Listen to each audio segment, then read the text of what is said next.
Welcome টেরোটেক্স নিরঞ্জন YouTube channel. PF ট্রান্সফারের ক্ষেত্রে 6 মাসের অঘোষিত ইন্টারেস্ট প্রদানের বিষয়টি অবশেষে অবসান হতে চলেছে। এখন থেকে যে কোনো শিক্ষক, শিক্ষিকা ও শিক্ষাকর্মীদের চাকরির ট্রান্সফারের ক্ষেত্রে পিএফ ট্রান্সফার করার জন্য যত সময়ই লাগুক না কেন ইন্টারেস্টের কোনো ছেদ পড়বে না।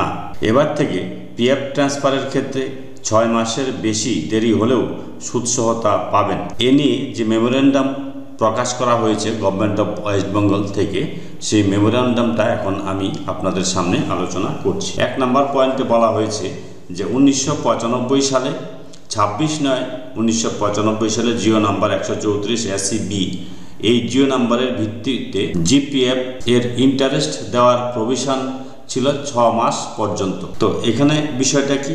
বিষয়টা হচ্ছে একজন শিক্ষক বা শিক্ষিকা বা শিক্ষাকর্মী যদি রিটায়ার করেন বা মারা যান, তাহলে যে ডেটে তিনি রিটায়ার করেছেন বা মারা গিয়েছেন সেই ডেটেই তার পিএফ ক্যালকুলেশন করে, পিএফ ইন্টারেস্ট ক্যালকুলেশন করে তার ইন্টারেস্ট পেয়েবল হবে বা দেওয়া হবে। সেই ডেট থেকে 6 মাস পর্যন্ত ইন্টারেস্ট দেওয়ার নিয়ম ছিল। 2 নম্বর পয়েন্টে বলা হয়েছে এই জিওটা যখন চালু হয়েছিল 26/9/1995 সালে, তখন কিন্তু ট্রান্সফারের কোনো প্রভিশন ছিল না, ট্রান্সফার তখন চালু হয়নি। যখন এই গভর্নমেন্ট এইডেড বা স্পন্সর্ড বিদ্যালয়ের এমপ্লয়ীদের ট্রান্সফার চালু হলো, ট্রান্সফার চালু হওয়ার ক্ষেত্রে কিছু সমস্যা দেখা দিল। Following problem has arisen. এবার ট্রান্সফার চালু হওয়ার ক্ষেত্রে কি কি সমস্যা হলো?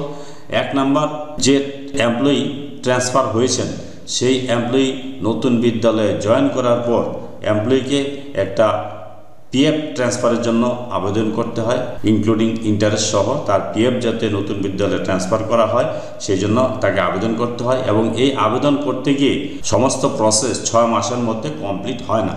ফলে 6 মাস পর্যন্তই কিন্তু তাকে ইন্টারেস্ট দেওয়া হয়। যেহেতু কোনো সুনির্দিষ্ট গাইডলাইন ছিল না, 6 মাস পার হয়ে গেলে তার 6 মাসের পরের যে সময়টা সেই ক্ষেত্রে সেই সময়ের ইন্টারেস্ট তাকে দেওয়া হতো না। Since there is no provision of sending employee wise requisition of interest, যেহেতু আমাদের ইন্টারেস্টটা এমপ্লয়ি ওয়াইজ দেওয়ার নিয়ম নেই, যেটা হচ্ছে বিদ্যালয়ে একটা ফিনান্সিয়াল ইয়ারের শেষে বিদ্যালয়ের যে প্রভিডেন্ট ফান্ডের অ্যাকাউন্টে ইন্টারেস্টটা প্রদান করা হয়।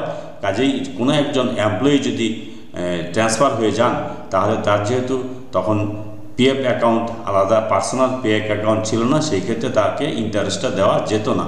তো ডিপিপি যে grants interest on the schools accumulated PF balance, তো পিএফ ব্যালেন্সটা কোথায় তাকে জমা করা হতো? যে তার স্কুল ছিল, প্রিভিয়াস স্কুল, যে স্কুলে তিনি চাকরি করতেন, একটা ফিনান্সিয়াল ইয়ার যখন শেষ হতো সেই ফিনান্সিয়ালের শেষে স্কুলের পিএফ অ্যাকাউন্টে সেই টাকাটা জমা করা হতো। কিন্তু সেই স্কুল থেকে কিন্তু তিনি টিচার কিন্তু অলরেডি অন্য স্কুলে চলে এসে জয়েন করে ফেলেছেন। ফলে সেই শিক্ষক কিন্তু তার 6 মাসের বেশি ইন্টারেস্ট তাকে দেওয়া হতো না। এই বাড়তি ইন্টারেস্টটা প্রিভিয়াস স্কুলের অ্যাকাউন্টে জমা হতো এবং দেখা যেত যে প্রিভিয়াস স্কুলে কিছু এই জন্য টাকা উদ্বৃত্ত হতো। আর এমপ্লয়িকে যেহেতু দেওয়া হতো 6 মাস পর্যন্ত ইন্টারেস্ট, 6 মাসের পরের যে সময়টা, বাকি সময়টার জন্য একটা ফিনান্সিয়াল ইয়ারের শেষ হতে যে বাকি সময়টা, সেই বাকি সময়ের ইন্টারেস্টটা চলে যেত প্রিভিয়াস স্কুলের পিএফ অ্যাকাউন্টে। প্রিভিয়াস স্কুলে তার এন্টায়ার একটা ফিনান্সিয়াল ইয়ারের ইন্টারেস্ট পাঠানো হতো, এবং ওই এমপ্লয়ি যে এমপ্লয়ি ট্রান্সফার হয়ে চলে এসেছেন তাকে কিন্তু 6 মাসের ইন্টারেস্ট দেওয়া হতো। ফলে দেখা যেত যে প্রিভিয়াস স্কুলে যে স্কুলে তিনি ছিলেন সেই স্কুলে কিন্তু ইন্টারেস্ট উদ্বৃত্ত হতো, যেহেতু তার ইন্টারেস্টটা আনডিস্ট্রিবিউটেড অবস্থায় থেকে যেত স্কুলের অ্যাকাউন্টে। সেই জন্য এমপ্লয়ি কিন্তু ডিপ্রাইভড হতেন। তো এই এমপ্লয়িরা যাতে ডিপ্রাইভ না হয় সেই জন্য এই 26/9/1995 এর যে জিও রয়েছে সেখানে প্যারা 6B এর পর জিও একটি নতুন অ্যামেন্ডমেন্ট হয়েছে। এই অ্যামেন্ডমেন্টে কি বলা হয়েছে?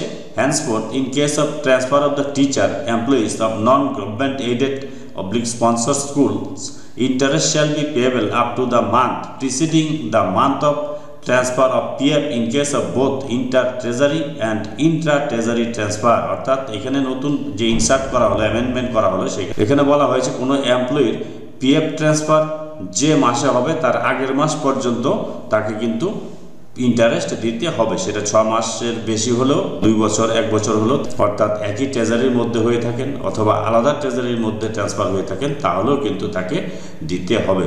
এই অর্ডারটার জন্য আশা করি এবার যে সমস্ত এমপ্লয়িরা ট্রান্সফার হয়েছেন তাদের বঞ্চনার অবসান হবে, তারা যে ডিপ্রাইভ হচ্ছিলেন সেই ডিপ্রাইভেশন থেকে মুক্তি পাবেন এই আশা রাখছি।